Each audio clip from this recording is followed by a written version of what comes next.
dans le cadre de leur formation que les élèves en master spécialisé, bâtiments à énergie positive, ont fait le déplacement à Beckrich, au Luxembourg, et à Fribourg, en Allemagne. Les élèves ont visité Beckrich, petite commune luxembourgeoise de 2400 habitants, qui s'est imposée depuis de nombreuses années comme un exemple de commune verte. Grâce à des choix radicaux et concrets en matière de développement durable, de production alternative d'énergie et de valorisation des ressources locales, Beckrich est en route vers l'indépendance énergétique qu'elle vise d'ici 2030.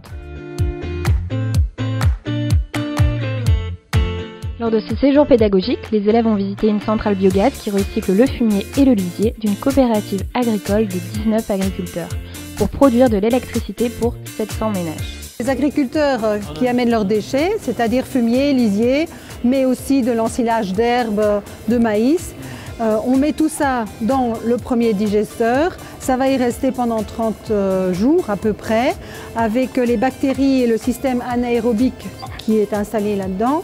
En fait, ça va produire du gaz et c'est à 80% du méthane, d'où le nom de usine de biométhanisation. Et puis donc on va transférer le gaz, on va le brûler pour en faire de l'électricité et on va récupérer la chaleur de la génératrice pour chauffer de l'eau que l'on va mettre dans le réseau de chaleur urbain. En complément de cette centrale biogaz, Beckrich s'est doté en 2017 d'une chaudière à bois qui produit à elle seule 40% de la chaleur dont les habitants du village ont besoin. Par un réseau de canalisation souterrain, l'électricité et la chaleur sont ensuite distribuées dans tout le village. Et ça, c'est le départ du réseau de chaleur. Et j'ai dit tout à l'heure la température, tu vois ici, l'eau part, elle est à 84-85 et elle revient, j'avais dit 63, mais elle est un peu plus froide. Ce qui est logique puisqu'à l'extérieur il fait froid. Les élèves également ont découvert les ressources économiques de Beckrich, dont sa source d'eau minérale et les infrastructures écologiques communales comme la halle de sport, et constaté la mise en copropriété de panneaux photovoltaïques installés sur tous les bâtiments publics de la commune.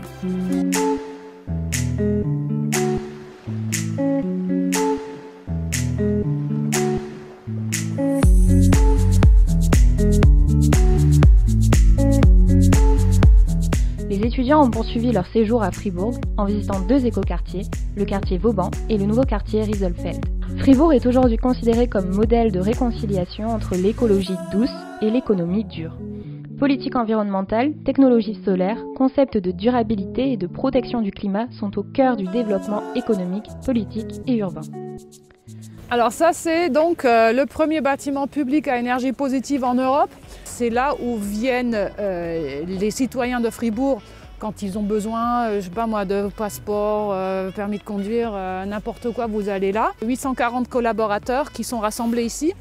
Alors, bâtiment à énergie positive, vous voyez les panneaux photovoltaïques, vous n'en allez pas en trouver sur la façade nord, bien sûr. On a quand même toujours fait le calcul, est-ce que cela vaut la peine, Et vous voyez aussi qu'ils sont dirigés maximum vers le sud, mais ils ne tournent pas, ils sont toujours ils sont fixes. Oui. Alors, un bâtiment qui n'utilise aucune énergie fossile.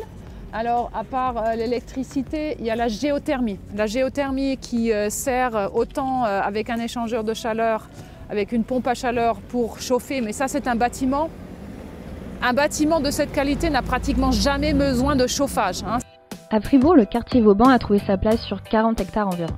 C'est un quartier attractif et agréable pour les familles qui comptent 5500 habitants et où l'on pratique l'engagement citoyen, la construction en groupe et une vie respectueuse de l'environnement.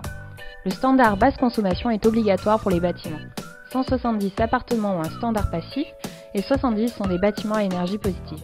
Un approvisionnement par un réseau de chaleur fonctionnant partiellement aux énergies renouvelables et l'utilisation de l'énergie solaire sont courantes.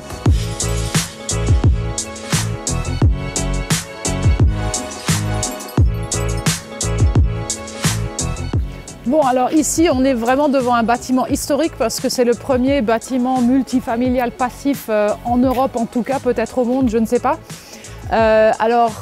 Ça, c'est le principe de la maison passive qui a été développé ici, enfin du bâtiment passif, c'est-à-dire tout ce qui est balcon détaché, bien sûr. Là, vous avez la façade nord, donc des coursives pour l'entrée.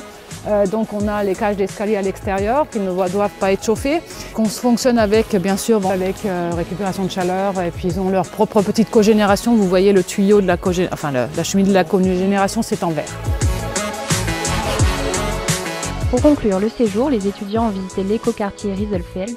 Ce quartier de 3700 appartements et 10 500 habitants est absolument exemplaire en termes de planification et de gestion urbanistique. Tous les bâtiments sont en construction basse consommation. Ce concept urbanistique donne une grande importance aux espaces verts ainsi qu'aux pistes cyclables et aux zones de rencontre appelées rues de jeu. L'autopartage est quant à lui implanté dans ce quartier depuis de nombreuses années. Les étudiants du master spécialisé bâtiment à énergie positive se sont dit satisfaits d'avoir participé à ce séjour écologiquement enrichissant. Une façon concrète de clore leur année de formation à IMT L'Île d'Oué. Ce que j'ai retenu moi personnellement de ces visites, après, c'est qu'en France il y a encore beaucoup de travail. On est encore une fois malheureusement en retard sur l'Allemagne. Mais voilà, il y a quelque chose de très inspirant ici et on ferait bien d'y venir plus souvent. Vraiment, la question de développement durable en Allemagne et à Luxembourg, c'est plus une question de vision ou bien de stratégie ou bien de projet, mais c'est toute une culture, un quotidien chez ces gens-là.